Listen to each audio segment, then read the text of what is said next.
Penggelapan bahan pangan senilai puluhan juta rupiah diungkap aparat kepolisian Polda Metro Jaya. Pengungkapan kasus ini menjadi sebuah ironi di tengah upaya pemerintah menstabilkan harga pangan menjelang Hari Raya Idul Fitri.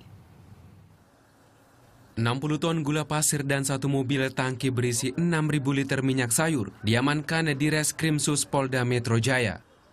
Tak hanya mengamankan barang bukti, polisi juga mengamankan 2 tersangka sopir dengan inisial SP dan U, serta MS selaku penadah gula pasir. Selain itu, polisi menangkap sopir truk dengan inisial D dan CG sebagai penadah untuk kasus penggelapan minyak sayur. Para pelaku ini mengurangi berat barang yang dibawanya sebelum sampai tujuan. Dari 60 ton gula rafinasi yang diangkut, pelaku mengurangi 1 kilogram tiap karungnya. Dalam kasus ini, pelaku mampu meraup keuntungan 3 juta setiap harinya. Si tersangka penadah ini, dia mempunyai jaringan ini bukan hanya satu sopir, tetapi banyak sopir. Sehingga dalam waktu yang cukup lama, mereka bisa mengumpulkan barang yang cukup banyak. Terkait kasus tersebut, Kapolda Metro Jaya akan terus mengawasi kejahatan pangan yang sering terjadi di bulan Ramadan. Kasus ini menjadi ironi di mana pemerintah sedang giat-giatnya menstabilkan harga pangan. Untuk itu saya sudah menugaskan jajaran saya, baik di Polda, Polres, Polsek, agar melaksanakan kebijakan itu, yaitu mengamankan operasi pasar yang ada di wilayah hukum Polda Metro Jaya. Kapolda Metro Jaya juga memerintahkan jajarannya untuk segera mendistribusikan gula dan minyak hasil penggelapan ini, agar dapat membantu menstabilkan harga pangan di pasar. Radika Kurniawan melaporkan untuk NET.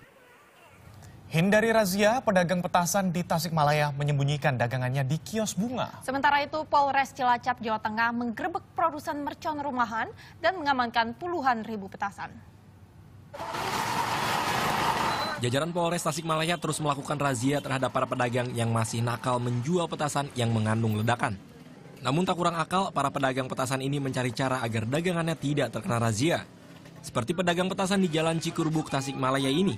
Untuk mengelabui petugas, pedagang petasan mencoba mengelabui petugas dengan menyimpan dagangannya di sebuah kios bunga. Petugas curiga karena pengunjung yang masuk kios bunga bukannya membawa bunga, tapi membawa kantong plastik hitam. Saat digeledah, ternyata di dalam kios tersebut tersimpan banyak petasan berdaya ledak. Kemudian tadi kita mengamankan ada salah satu pedagang yang tadi menyembunyikan petasan, kita ketahui disembunyikan karena kemudian mengakui dia itu punya dia. Kita amankan ke Mapolres. Kemudian tadi ada yang warung ternyata di bulan Ramadan masih berjualan. Nah, kita amankan ke Polres, nanti kita lakukan pendataan pembinaan di Polres seperti itu. Sementara di Cilacap, Jawa Tengah, puluhan ribu butir petasan berbagai ukuran, serta 3 kg black powder atau bahan pembuat mercon, disita oleh petugas Reskrim Polres Cilacap. Barang-barang bukti ini diperoleh usai melakukan penggerebekan di salah satu rumah warga, Desa Nusawungu, Rabu siang. Penggerebekan petasan rumahan ini bermula dari laporan warga yang mengetahui aktivitas pelaku. Berdasarkan keterangan tersebut, petugas langsung melakukan penggerebekan. Barang bukti petasan yang disita langsung dimusnahkan dengan cara direndam di dalam ember yang berisi air. Beberapa tempat pembuatan mercon, di mana pada saat kita melakukan penggeledahan ditemukan beberapa mercon dan bahan baku pembuatan mercon dari tersangka Z di daerah Nusawungu. Petasan hasil produksi pelaku sempat diedarkan di desa-desa sekitarnya. Aparat kepolisian tidak melakukan penahanan pelaku, namun hanya dikenakan tindak pidana ringan. Tim Liputan melaporkan untuk NET.